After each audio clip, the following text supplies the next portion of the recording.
वाणी से कृतार्थ करें। ओम नमः सिद्धेभ्यः। ओम नमः सिद्धेभ्यः। ओम नमः सिद्धेभ्यः। अहिंसा परमो धर्म की आचार्य गुरुवर श्री कुंद कुंद भगवान की आचार्य गुरुवर श्री ज्ञान सागर मुनि महाराज की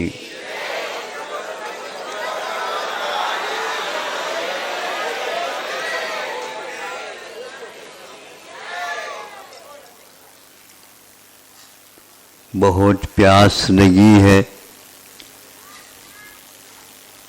ढूंढ रहा है। क्या ढूंढ रहा? पानी। पानी पानी पानी कह रहा है।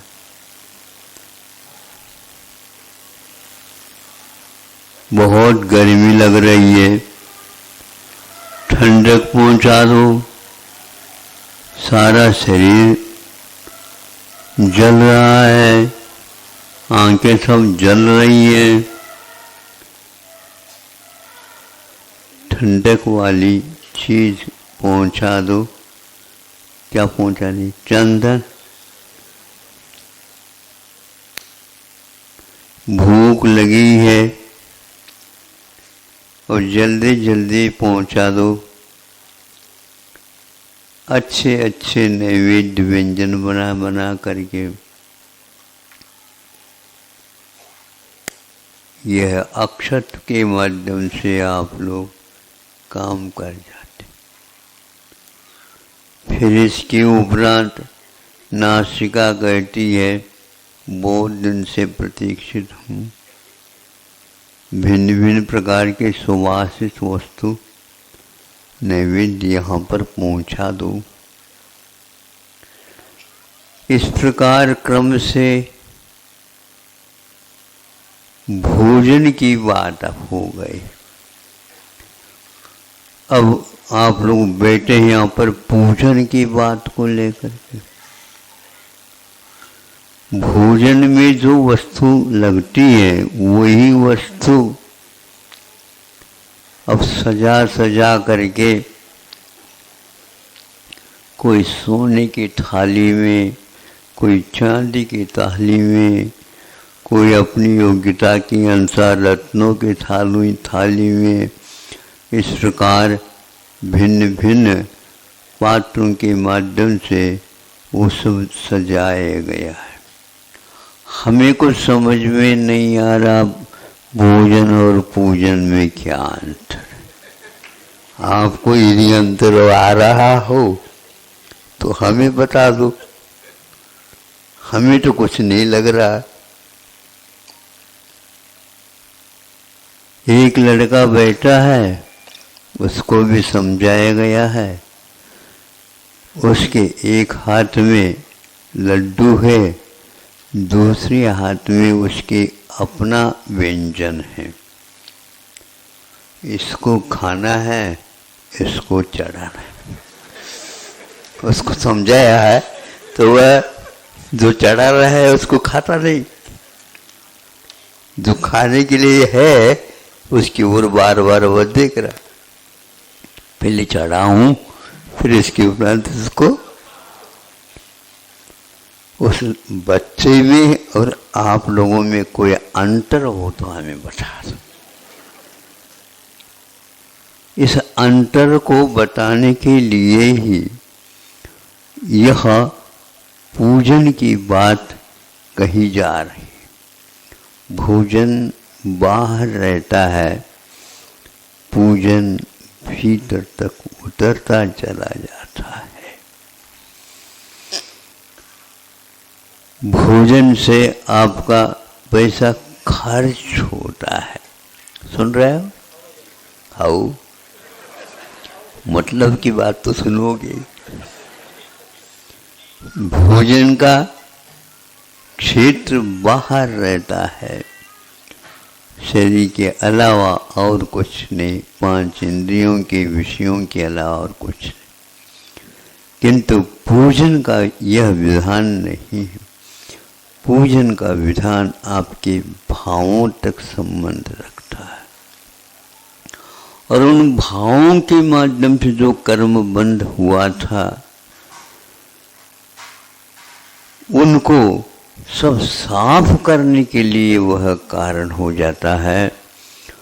एक एक द्रव्य को चढ़ा करके आप उन कर्मों को साफ करते रहते हैं। ये श्रद्धान का विषय है और यह क्रम यदि बना रहेगा, देर नहीं, बहुत ही तीव्र गति से कर्म नष्ट होंगे और अनादिकाल से जो बंधन था वो टूट जाएगा। और यह जो बंधन शरीर सो आपा, आपा सो शरीर, इस प्रकार जो ज्ञान है ये ज्ञान दूर हो जाएगा और बिल्कुल पृथक पृथक वह देखने को उपलब्ध हो जाएगा। यह प्रक्रिया यद्यपि किसी भी इंद्रियों का विषय नहीं बनती, किंतु आस्था का विषय अवश्य बन जाती है। आंखों से नहीं दिखती है, किंतु आस्था की आंखों से देखने से बिल्कुल स्पष्ट हो रहा है। यद्यपि वह वेदना हो रही है शरीर में, लेकिन फिर भी आप सामने जो व्यक्ति आया उसके प्रति संवेदन व्यक्त कर रहे होते। आप स्वयं पीड़ित होते हुए भी दूसरे को पीड़ित देख करके भैया हमारी पीड़ा से इसकी पीड़ा बहुत लंबी चौड़ी है, ये इसकी भीतरी भी है और बाहरी भी है, इसको योगदान दे देना चाहिए। अब यहाँ पर ये पीड़ा आप में भी है, उसमें भी है, किंतु आपकी पीड़ा गौण होती जा रही है और उसकी पीड़ा को दूर करने की प्रक्रिया आपके हृदय में जागृत हो जाती है। महामारी के निमित्त से आप लोगों ने 2 साल तक एक पीड़ा का अनुभव किया। रईस व्यक्ति कहीं भी जाकर के किसी भी प्रकार से चिकित्सालयों में भर्ती हो रहे हैं, लेकिन कुछ ऐसा वर्ग भी है जहाँ पर उसका कोई प्रबंध नहीं है।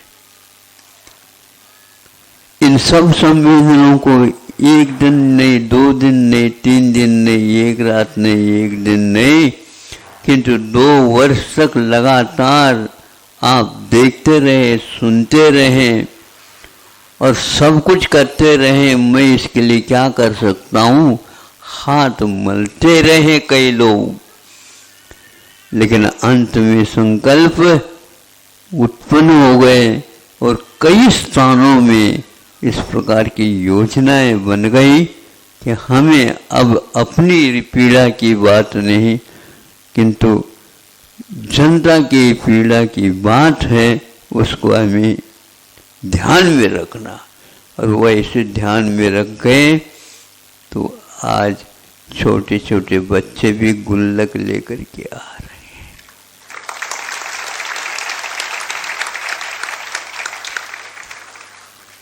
भारत करुणामय हो गया है।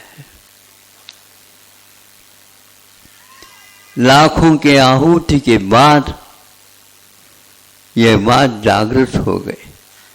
पहले के लोग पहले से ही अपने आय का स्रोत है उसमें शतांश, जिसको बोलना चाहिए, अंश दान करते थे और वो प्रतिदिन होता था, प्रतिपल होता था। इतना तो बाहर निकलना ही है।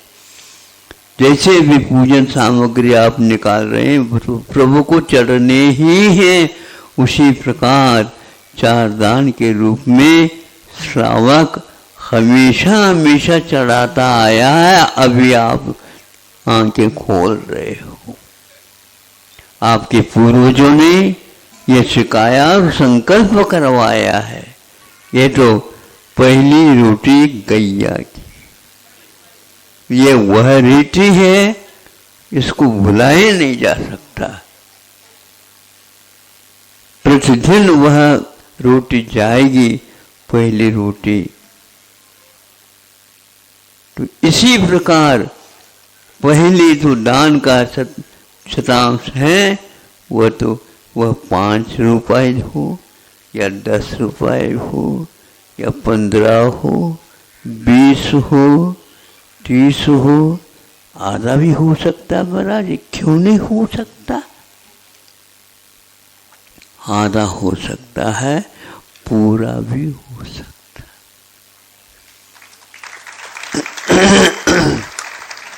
और इसी प्रकार बड़े बड़े आपत्तियों को भी दूर करने में मदद सहयोग मिल जाते उस राशि से, और वह राशि को रख देते। उसको देखने से कभी भी मुंह में पानी नहीं आता है। ये क्या है? ये संकल्प है। इसको बोलते मैं इसका सेवन नहीं कर सकता, ये मेरे लिए निर्माल्य है। क्या है? एक बार माला को गले में पहन ली, उतार दिया, तो पुनः उस गले की हार वो बन नहीं सकती। उसी प्रकार एक बार उस धन को, सुन रहे हो कि नहीं? मैं इसलिए बीच में पूछता हूँ, ये मतलब की बात होती है। बोली बोलते हैं, वो बोलियां भी निर्माल्य हो जाती है, ध्यान रखो। उसको सेवन करने का, उसको रखने का इत्यादि का कभी भी विचार नहीं आना चाहिए, और उसको विलंब भी नहीं करना चाहिए। तो आपकी बोलियां सारी प्राय करके बासी हुआ करते।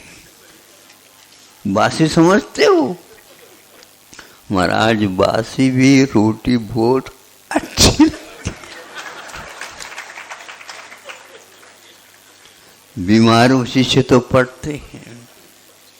जितनी उज्जवल भावना से आपने बोली है, उसको बोल दी, निकाल दी। हाँ, कई वो महाराज हम ये करने जा रहे हैं, ये करने जा रहे हैं, ये करने जा रहे हैं, इसके साथ साथ निर्माल्य को भी ध्यान रखियो। पंच कल्याणक हो जाता है, दूसरे पंच कल्याणक में ऑडिट होती है।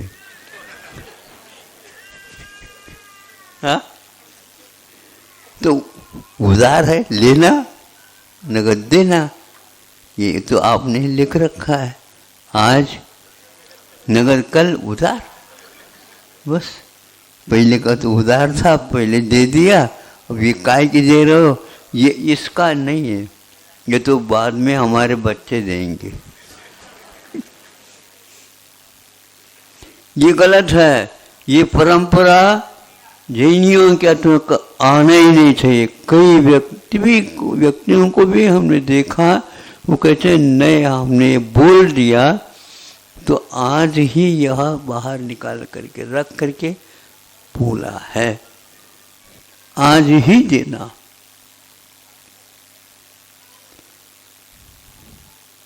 थोड़े बहुत यदि मान लो गड़बड़ी हो जाती है लेन देन में, तो अपने मूछे रखते थे। और आप क्या रखोगे? मूछे आई आप लोगों के। एक आध व्यक्ति मिल जाता मूछ वाला स्वभाव में। तो यह मूछ एक प्रकार से निर्माल्य को हमेशा याद कराते रहती है, अपने को ये देना, अपने को ये देना, अपने। इस प्रकार आपको जो कर रहे हैं बहुत ही अच्छी बात है। कटु अनुभव होने के उपरांत आप प्रकार के वातावरण तैयार कर रहे हैं कि इधर भोजन की थाली भी है और एक इधर पूजन की भी थाली है। ये परंपरा अक्षुण्ण बनाए रखो, जैसे आप लोगों के पूर्वजों ने आप तक लिया है। और आपका भी कर्तव्य है अगली पीढ़ी तक भी यह जीवित रहना चाहिए। और यह आलीशान जो मंदिर बन गए हैं, उसी प्रकार यहाँ पर सरस्वती या चिकित्सा मंदिर भी आप लोग स्थापित कर रहे हैं। ये बहुत ही अनूठा कार्य है, मैं इसका समर्थन करूँगा। 2-2.5 वर्ष हो गए लेकिन अभी बालक चल नहीं पा रहा।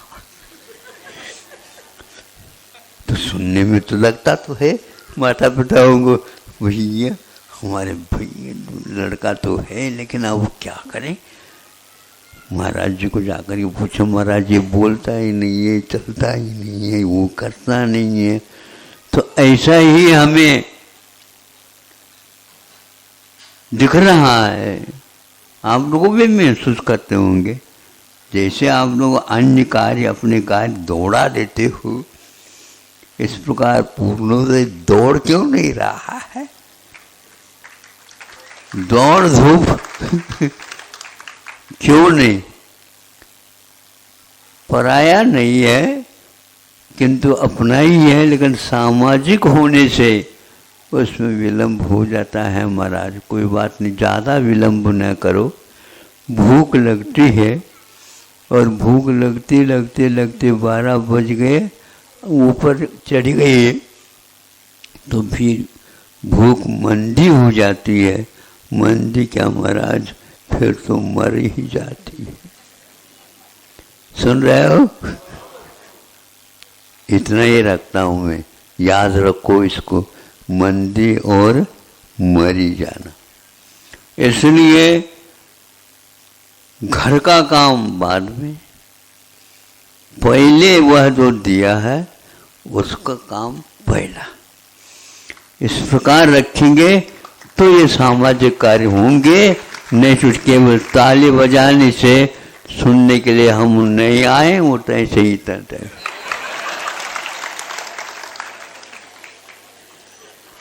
अभी थोड़ी बहुत बोल रही है ये, फिर दहाड़ने लग जाए तो फिर देख लो क्या होता है। ऐसी परिस्थिति लाना ही नहीं है। जल्दी जल्दी जैसे जैसे यहाँ पर यहाँ तक आ गए, आते ही यहाँ पर वातावरण ये बिल्कुल ठंडा हो गया है। हाँ, तब से सूर्य नारायण दिख ही नहीं रहे। उन्होंने बहुत आप लोगों को कष्ट पहुंचाया है। सुना है कि महाराज हे भगवान गर्मी कम हो जाए, गर्मी कम हो जाए। कम कैसे हो जाए? जितनी बार आप पसीना टपकाओगे तभी वह कार्य आपका होने वाला है। कार्यकर्ताओं के लिए और सुनने वालों के लिए भी यह संकेत है अहिंसा परमो धर्म की।